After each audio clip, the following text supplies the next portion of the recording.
So in this chapter we're gonna look at physical properties of materials that are important in manufacturing processes, and we're gonna cover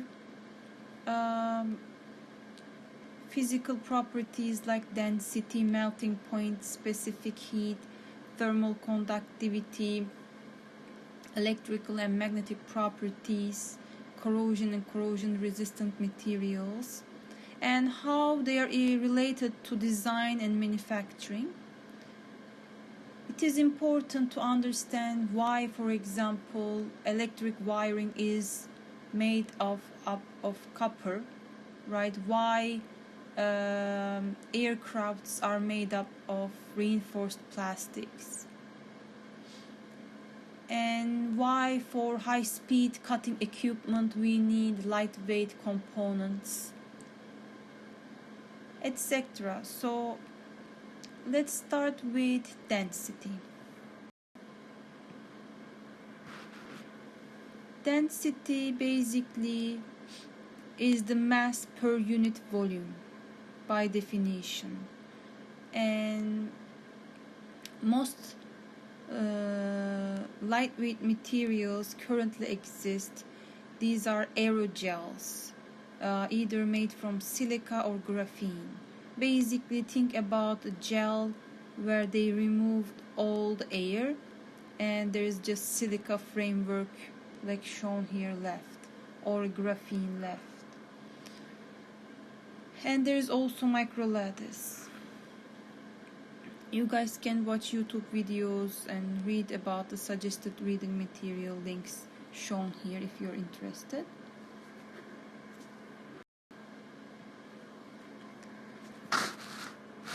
So weight saving is important, especially for aircrafts, sports equipment, aerospace industries, right? Because we want to reduce energy consumption, and therefore actually one property is very important, plays a significant role. That property is specific strength and specific stiffness. Those are strength to density ratio and stiffness to density ratio. And as you can see in this chart, the materials are ranked based on their specific strengths, and you can see that titanium and aluminum, those are the best performing materials at the top of this list, and therefore usually most common materials these are that are used in aerospace and aircraft applications. So if we look at for a variety of metallic and non-metallic materials, the trend for the ranges for the specific strength and specific stiffness, we see a specific strength and how it changes with different materials. And as you can see, fibers are at the top of the list, and of course fibers, since they don't have much defects compared to the bulk form of that material, they usually show high strength ratios compared to the bulk version of them. But the important thing here, if we compare it with metals, composite materials, meaning mixture of graphite with epoxy, boron fibers with epoxy, or glass fibers with epoxy, these are composites, and they are performing better than metals like titanium, steel, aluminum. And so of course these advantages of the composites played an important role in their usage in aerospace industry, aircraft industry. The same trend can be seen when we look at the specific stiffness table chart here. Of course, specific strength and is affected by the temperature, and because materials need to preserve their strength at high temperatures, especially if we are looking at aerospace industry. We want materials that can preserve their specific strength at high temperatures. And we are seeing on the x-axis that with the temperature how much the material can preserve their strength, specific strength, and if it's decreasing with temperature, if it's staying the same, or what are the temperatures the material can handle. We can see tungsten can handle very high temperatures, but it's relatively have low specific strength compared to metal matrix composites here, or carbon-carbon composites. Okay, so we are seeing that these materials especially have relatively high specific strength, and they can preserve their properties at relatively high temperatures. Okay.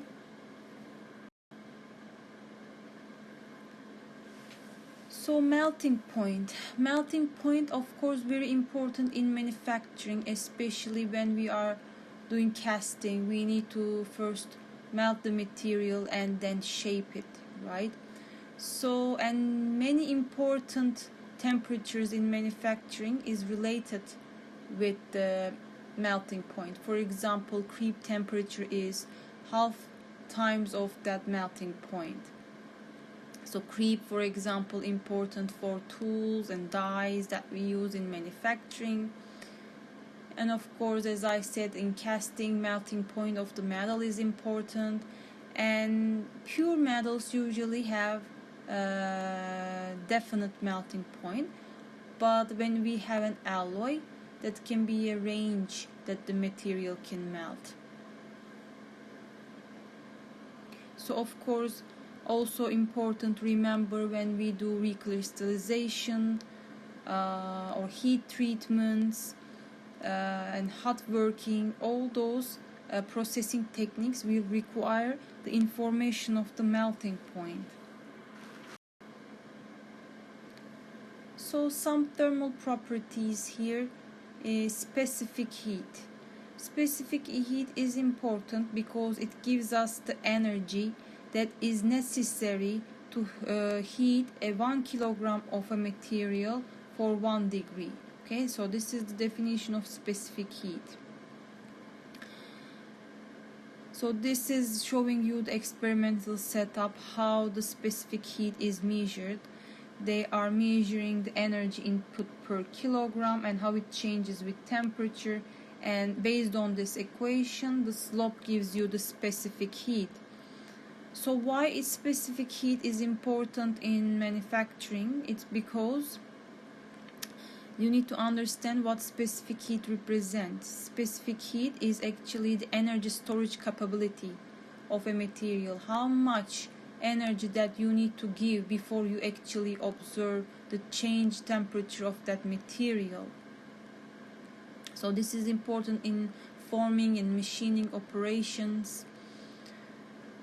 And we need to control the temperature rise, right? So the material in some cases need to absorb a lot of energy before it can actually show an increase in temperature. So that means we might need a high specific heat.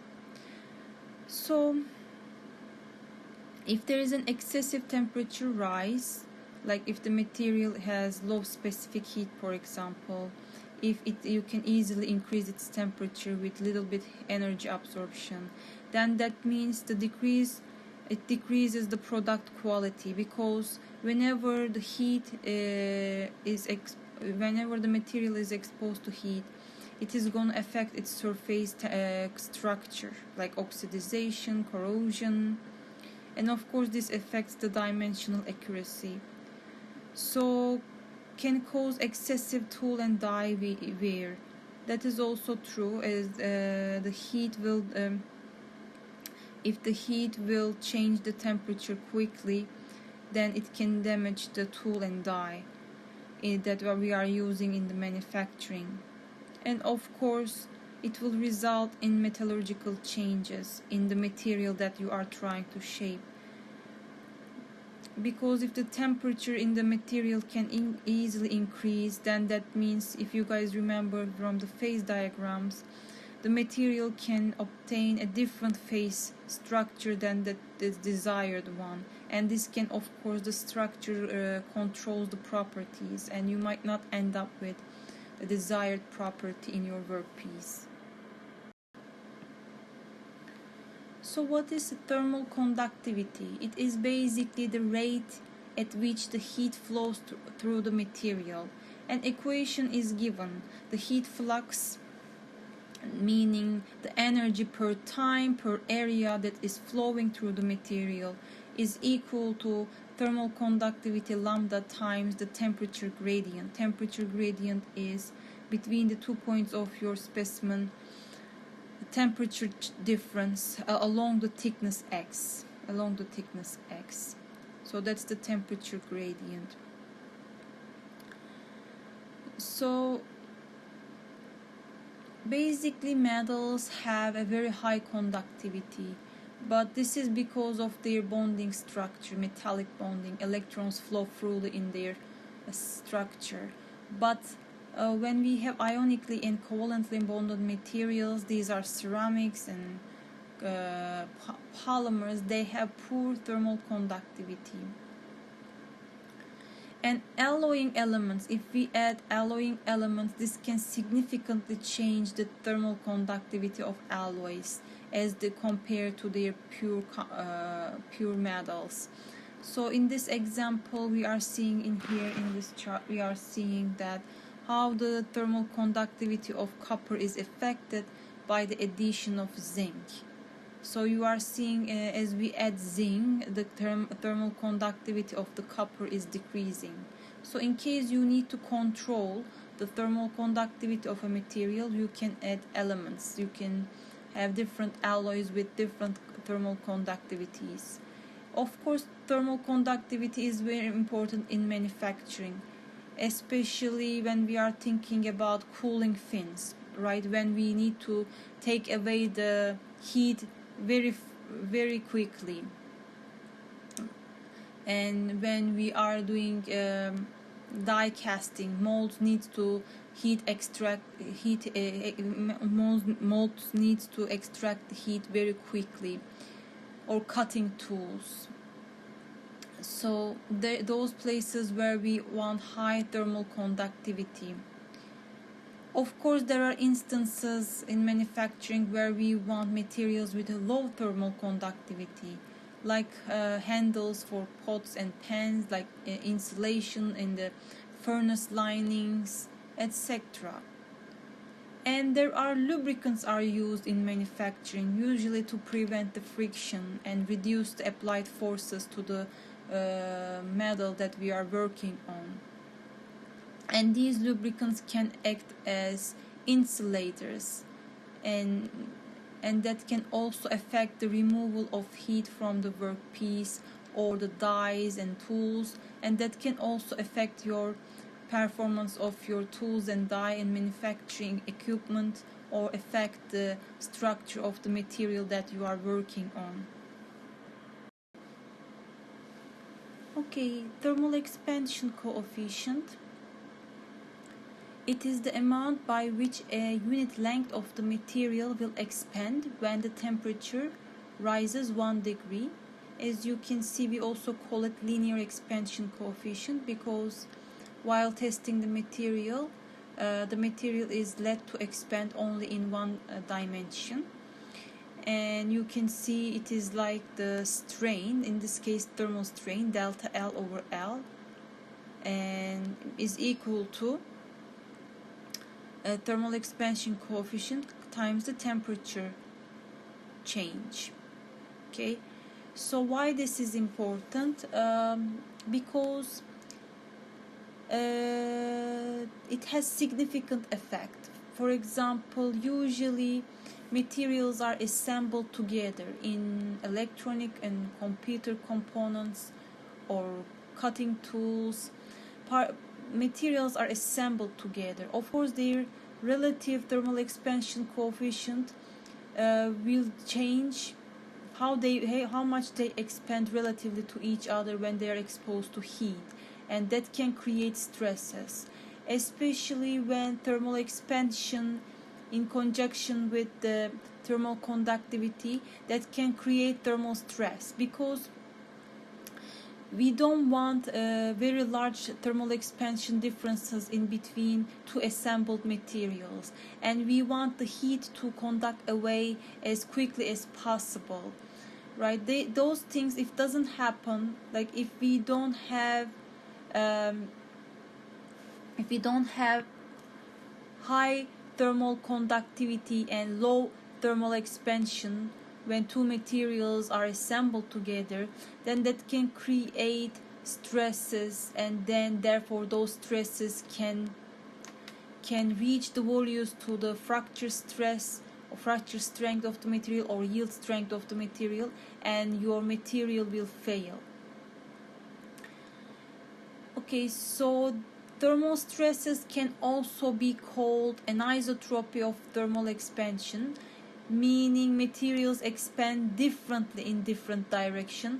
Of course, this will create a condition when material will behave differently in different directions, and this is usually observed when we have HCP packed metals, ceramics, and composites.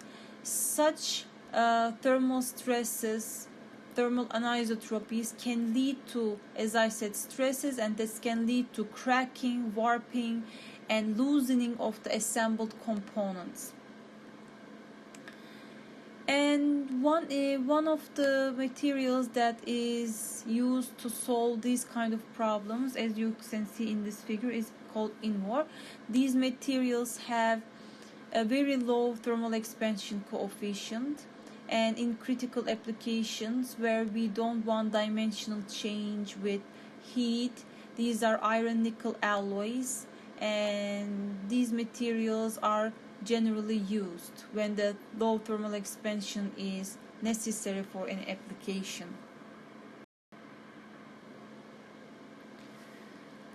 The electrical conductivity and dielectric properties, those are also important when it comes to electrical equipment and machinery. Many times we use electricity when forming materials, such as resistance welding or electrochemical grinding of brittle materials. So what is electrical conductivity? Is actually the reciprocal of electrical resistivity. So if a material has a high resistivity, it means it has low conductivity. And currently the best conductor known is graphene, and there is a video about it. If you guys are interested, you can watch. The best conductor after that, graphene, silver, copper, gold. But silver is expensive, therefore copper is generally used in many of the applications where high thermal conductivity, where high electrical conductivity is necessary. And alloying elements have a major role in electrical conductivity of metals. As you can see how the electrical resistivity or conductivity changes with temperature, we are seeing that for pure copper, as we increase the temperature, electrical resistivity of the copper increases. It is because of the vibration of atoms preventing electron motion. In addition to that, if you add impurities such as nickel, this will create more resistivity in the structure, because they will be obstacles. Nickel elements will be obstacles to the electron motion. And of course, in addition to that, if you actually deform or cold work on the material, this will disrupt the grain structure, therefore again creating more obstacles for electrons, and therefore increasing resistivity, lowering the conductivity.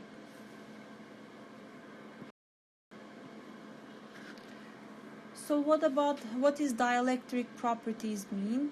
Dielectric materials, they mean materials are an insulating material. It doesn't allow electron motion. Okay, it's an insulator. So this is important because if we apply a potential difference between across the material, and we are forcing electrons to move through the material, but if it's a dielectric material, it's not gonna move through the material. But what's gonna happen is the material can store this energy, this potential energy. Material can store, but at some point, if our applied voltage reaches to a very high levels, the material cannot handle this voltage anymore, and electrons will start to flow through this material, and material is now a conductive material. So previously a dielectric, non-conductive, insulating material will be conducting electricity. So this is the voltage, this is the strength that we call dielectric strength. It is the electrical potential which the insulator breaks down and current flows through it, and it is shown here. So why this is important? This is sometimes used in manufacturing, such as applying potential difference between polymers, and because polymers are insulating materials, the materials will start to heat up when you apply the potential difference, because the electrons will not flow through, but the material will start to heat up, and this way we can do welding. Of course, there is also a phenomenon called superconductivity, and that is where there is no resistance at all to electron flow, and materials can conduct electricity to a greater performance. So, what are semiconductors? These are silicon-based materials with added impurities, because added impurities can play with the conductivity of silicon, and this material is used in miniaturized electronic devices like our iPhones. And you can watch a YouTube video how semiconducting materials work. And ferromagnetism is where it is related to the material's ability to be able to magnetize, because there are domains in the materials that can align, and not all materials can be magnetized. Those are iron, nickel, and cobalt. And it is important in devices such as microwave devices, electric generators, transformers, and that's where they are important. And also there is ferrimagnetism, where the domains are magnetized in opposite directions, but there is a net magnetization remains, and this is again permanent magnetization, and happens usually with the ceramic materials. What is piezoelectric means? Piezoelectric means when subjected to electric current, material can change shape. The opposite can happen. You apply a force and the material can emit electric current. So this most common example to this, an airbag. When there is an impact, that force sends the electric charge that deploys the bag. And usually piezoelectric materials, quartz crystals, ceramic, and some polymers.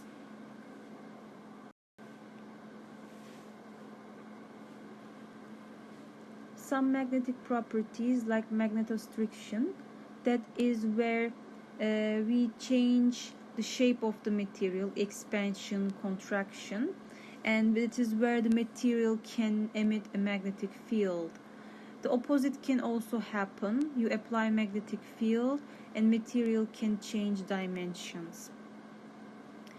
And magnetorheostatic and electrorheostatic fluids.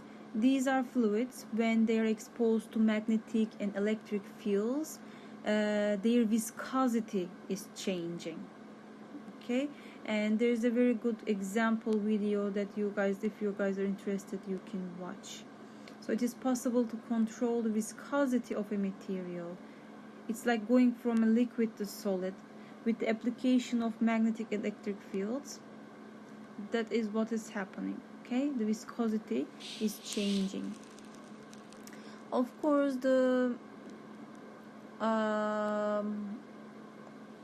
optical properties are, you guys know, color, opacity, like is it transparent, translucent, or opaque.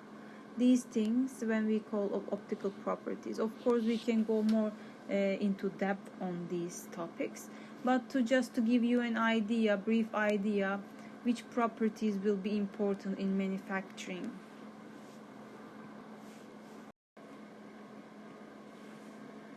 So corrosion is basically surface deterioration of metals and ceramics and degradation of polymers. And of course, corrosion resistance is an important aspect when we are selecting materials for applications in manufacturing operations.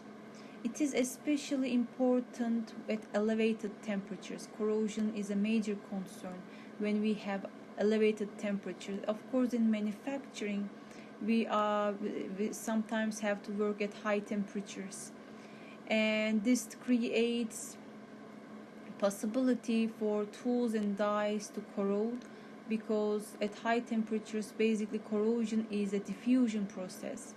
It's a chemical process, and heat will increase the kinetics of the corrosion. And usually tools and dies, those are steels and cast irons, and they have poor corrosion resistance. We can treat them with surface coatings or other surface treatments. When there is two dissimilar metals that are assembled together, they can create a galvanic cell. Basically, because of their electron affinity is different. What happens, there will be electrochemical potential difference between these two different metals, and one will lose electrons, one will gain electrons, and the one that is losing electrons will lose its material to the environment, so it's gonna corrode. And therefore, if there are two dissimilar metals that are assembled together, they form this what we call the galvanic cell, and will cause the galvanic corrosion. This doesn't have to be between two dissimilar materials. It can also be the same material, but that has two different phases within the material, that can also create a galvanic corrosion. So there is also stress corrosion cracking, the cracks that is the result of corrosion and stress together. If there are residual stresses, remember we talked about when we cold work the materials, there can be residual stresses inside the material, and together with the effect of environment, that makes them susceptible to stress corrosion cracking. So there are also, during manufacturing operation, we use lubricants, coolants, and these can attack chemically to tools and die materials we use in the manufacturing. Especially, they will change the surface chemistry, surface finish of the both the dies and tools and the metals that we are working on. And one example is use of carbide tools, which has cobalt in it as a binder, and if we add lubricants, for example, the cobalt can be removed by these lubricants because they react basically, and then the surface will start to lose its cobalt and losing its properties basically, and this is called selective leaching. So therefore, it is important to choose the correct lubricants, coolants that will not interact with the manufacturing tools, dies, or the workpiece. And finally, we are given tables here which lists the physical properties of different kinds of materials, aluminum alloys, iron, magnesium, their density, melting point, specific heat, thermal conductivities, thermal expansion coefficient, and electrical resistivity. And again, some metals and their alloys, ceramics, glasses, wood. And here in the physical properties of materials in descending order.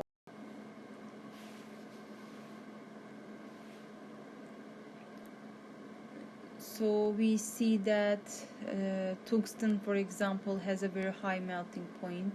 Platinum has a very high density. Wood has a high specific heat. And silver has a high thermal conductivity. And plastics has high thermal expansion coefficients. Silver, copper, gold, these are having high electrical conductivity. With this information, we are concluding this chapter, and now in the next chapter we will talk about metal alloys, their structure and strengthening.